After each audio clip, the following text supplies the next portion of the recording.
지금 토트넘 호스퍼의 라커룸은 축구장이 아니라 전쟁터입니다. 프리미어리그 14위, 국내 컵대회 전원 탈락, 그리고 선수와 팬이 정면으로 충돌하는 초유의 사태까지 149년 역사를 자랑하는 북런던의 명가 토트넘이 지금 형체를 알아볼 수 없을 정도로 처참하게 무너져 내리고 있습니다. 그런데 이 몰락의 끝에서 영국 현지 전담 기자가 던진 한마디가 전 세계 축구계를 충격에 빠뜨렸습니다. 손흥민이 대체 그곳에서 무엇을 견뎌온 것인가?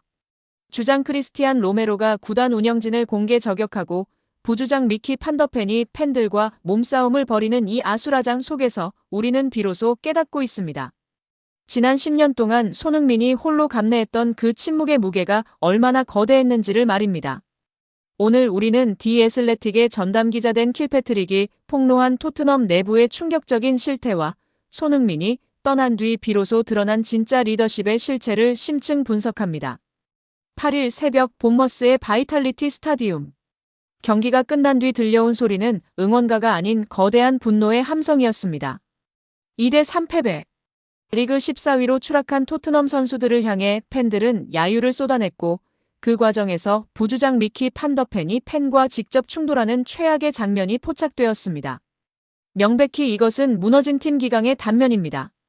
하지만 더 심각한 사태는 경기장 밖에서 벌어졌습니다. 새로운 주장 크리스티안 로메로가 자신의 SNS를 통해 구단 수뇌부를 정면으로 비판하며 일이 잘 풀릴 때만 나타나 거짓말을 늘어놓는 자들이라며 독설을 내뱉은 것입니다. 그 순간 영국 현지 언론들은 일제히 손흥민의 이름을 소환했습니다. 손흥민이 주장 완장을 찼을 때 이런 하극상은 상상조차 할 수 없었기 때문입니다. 로메로와 히샤를리송 같은 거친 자존심들을 하나로 묶고 팬들의 비난 화살을 온몸으로 막아내며 웃어 보이던 그 미소 뒤에 얼마나 처절한 인내가 있었는지 전담 기자 된 킬패트릭은 이렇게 폭로했습니다. 토트넘이 손흥민을 그리워하는 것은 단순히 골 결정력 때문이 아닙니다. 그는 라커룸의 붕괴를 막는 유일한 접착제였고 분노한 팬들과 선수들을 잇는 마지막 가교였습니다. 지금 토트넘에는 축구 실력보다 그 가교의 공백이 더 치명적입니다. 바로 이 지점에서 우리는 손흥민 선수가 견뎌온 시간을 다시 돌아봐야 합니다. 댄 킬패트릭 기자는 토트넘을 10년 넘게 전담하며 손흥민의 모든 것을 지켜본 인물입니다. 그가 본 손흥민은 단순히 착한 선수가 아니었습니다. 손흥민은 선수들이 자기 정치를 하려 할 때 차분히 그들을 앉혔고 구단이 선수들을 방치할 때 본인이 직접 선수들의 멘탈을 챙겼습니다. 그는 자신이 비난받을지언정 동료가 화살을 맞는 것을 단 한 번도 허용하지 않았습니다. 그런데 지금 토트넘은 어떻습니까? 주장은 책임을 회피하고 부주장은 팬과 싸우며 감독은 원수팀인 아스널컵으로 커피를 마시고 있습니다. 손흥민이라는 거대한 방파제가 사라지자마자 토트넘이라는 도시는 거대한 홍수에 휩쓸려버린 것입니다. 전설적인 수비수 존 테리는 최근 한 인터뷰에서 이렇게 말했습니다. 주장 완장은 팔에 차는 것이 아니라 심장에 박는 것입니다. 손흥민은 토트넘을 위해 자신의 심장을 내주었습니다. 로메로가 SNS에 글을 올릴 때 손흥민은 아마 잔디 위에서 피를 흘리며 다음 경기를 준비했을 것입니다. 그것이 월드클래스와 일반 선수의 차이입니다.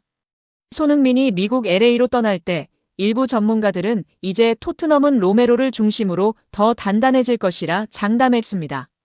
하지만 결과는 149년 역사상 유례없는 티켓 미달과 선수단 분열이었습니다. 우리는 지금 한 명의 리더가 구단 전체의 운명을 어떻게 결정짓는지를 목도하고 있습니다. 토트넘이 지옥 같은 시간을 보내고 있는 사이 손흥민 선수가 있는 미국 LA는 연일 축제 분위기입니다. 13경기 12골 4도움. 하지만 미국인들이 손흥민에게 열광하는 진짜 이유는 단순히 골 때문이 아닙니다. 미국 현지 매체들은 손흥민이 LAFC의 라커룸에 들어온 뒤 팀원들의 눈빛이 바뀌었다는 점에 주목하고 있습니다. 그 순간 우리는 공항에서 있었던 그 사건을 떠올리지 않을 수 없습니다. 자신의 출국 정보가 단돈 1,000원에 팔리고 수많은 인파에 둘러싸여 당혹스러운 상황에서도 그는 팬들에게 어떻게 알고 오셨냐며 따뜻하게 사인을 해줬습니다. 명백히 이것은 학습된 매너가 아닙니다. 뼛속까지 깊이 박힌 노블레스 오블리주의자 영웅의 품격입니다. 댄 킬패트릭 기자는 폭로를 이어갔습니다.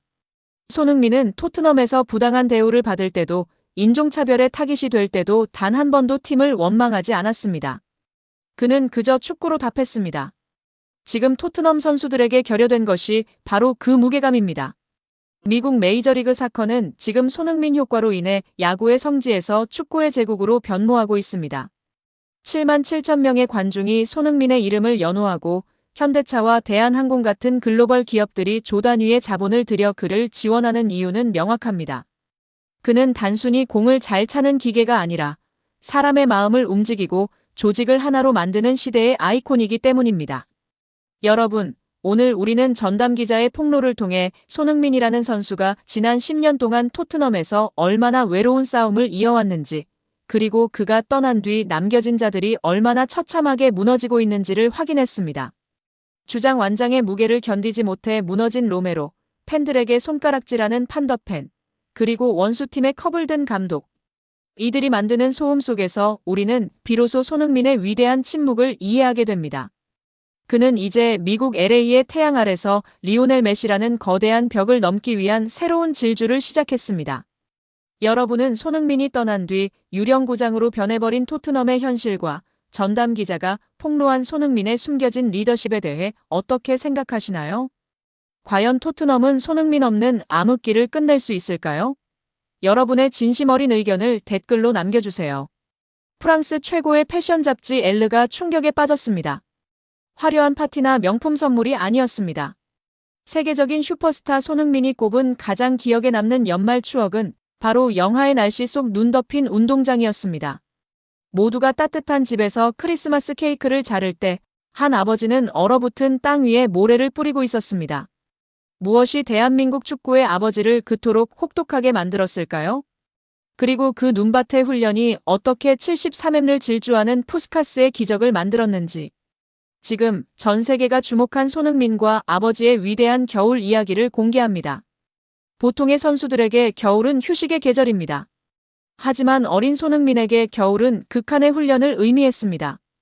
프랑스 매체 엘르와의 인터뷰에서 손흥민은 담담하게 회상했습니다. 유년 시절 가장 기억에 남는 추억은 아버지가 운동장에 쌓인 눈을 치우고 얼어붙은 땅 위에 모래를 뿌려주신 것입니다. 여러분, 상상이 가십니까? 동네 운동장이 꽁꽁 얼어붙어 누구도 나오지 않는 그 새벽. 아버지 손흥정 씨는 빗자루를 들고 나갔습니다. 단순히 눈을 치운 것이 아닙니다. 혹여나 아들이 미끄러져 부상을 당할까 딱딱한 얼음 위에 고운 모래를 한 줌 한 줌 뿌리며 길을 만들었습니다. 이것은 단순한 훈련 준비가 아닙니다. 바로 의식이었습니다. 손흥정 감독은 프로선수 출신입니다. 누구보다 기본기의 중요성을 알았기에 초등학교 1학년이던 8살 아들에게 매일 5시간 이상의 훈련을 시켰습니다. 세상은 그것을 학대에 가까운 훈련이라 말할지 모릅니다. 하지만 손흥민에게 그것은 아버지의 침묵의 사랑이었습니다. 손흥민은 웃으며 말했습니다. 지금도 추운 날 그라운드에 서면 그때가 떠오릅니다. 남들이 따뜻한 이불 속에 있을 때 손과 발이 꽁꽁 어는 추위 속에서 아버지가 뿌린 모래를 밟으며 드리블을 연마했던 소년. 그 소년은 훗날 프리미어리그 득점왕이라는 금자탑을 쌓게 됩니다. 그가 유럽의 거친 수비수들 사이에서도 넘어지지 않는 밸런스를 가진 이유. 바로 그 얼음이 모래밭에 있었습니다. 그리고 2019년 12월 7일. 영국 런던 토트넘 호스퍼 스타디움. 아버지의 빗자루질은 역사상 가장 위대한 골로 증명되었습니다. 바로 전 세계가 경악한 벌리전 원더골입니다. 손흥민은 인터뷰에서 이 경기를 12월 최고의 기억으로 꼽았습니다. 상황을 복기해 봅시다. 전반 30분, 공을 잡은 손흥민의 앞에는 무려 7명의 벌리 수비수가 버티고 있었습니다. 패스 줄 곳은 없었고 포위망은 좁혀오고 있었습니다. 보통의 선수라면 100패스를 했을 겁니다. 하지만 손흥민은 달랐습니다. 마치 어릴 적 눈 덮인 운동장을 질주하듯 그는 망설임 없이 앞으로 치고 나갔습니다. 이것은 드리블이 아니었습니다. 폭격이었습니다. 73m를 질주하는 데 걸린 시간은 단 11초. 수비수 5명이 그를 둘러쌌지만 손흥민은 단 한 번의 긴 볼 터치로 2명을 바보로 만들었습니다. 마지막 수비수마저 따돌리고 골망을 흔들었을 때 주제 무리뉴 감독마저 머리를 감싸 쥐었습니다.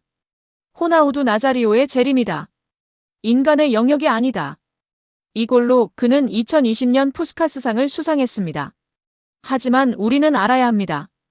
이 11초의 기적은 그날 만들어진 것이 아닙니다. 강원도의 매서운 바람을 맞으며 아버지가 만들어준 모래 길 위에서 수만 번 넘어지고 다시 일어났던 그 20년의 세월이 응축된 결정체였습니다. 인터뷰의 하이라이트는 따로 있었습니다.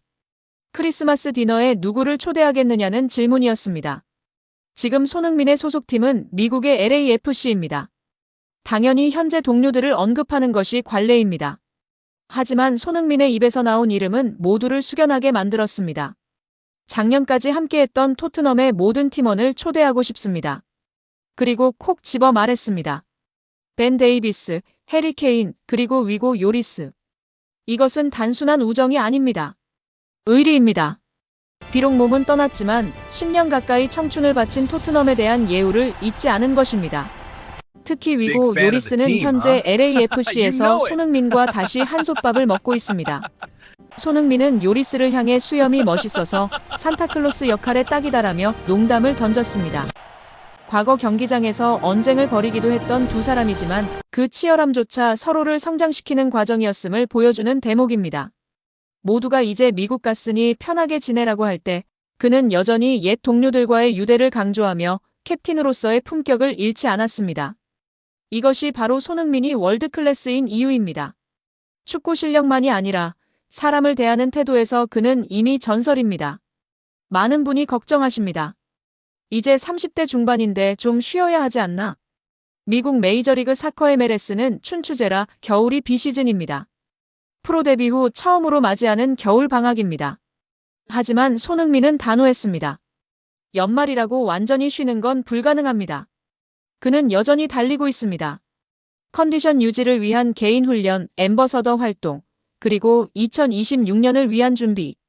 그는 말했습니다. 내가 유럽에서 뛸 수 있었던 건 절반 이상이 아버지의 몫이다. 아버지가 지켜보고 계시다는 것만으로도 든든하다.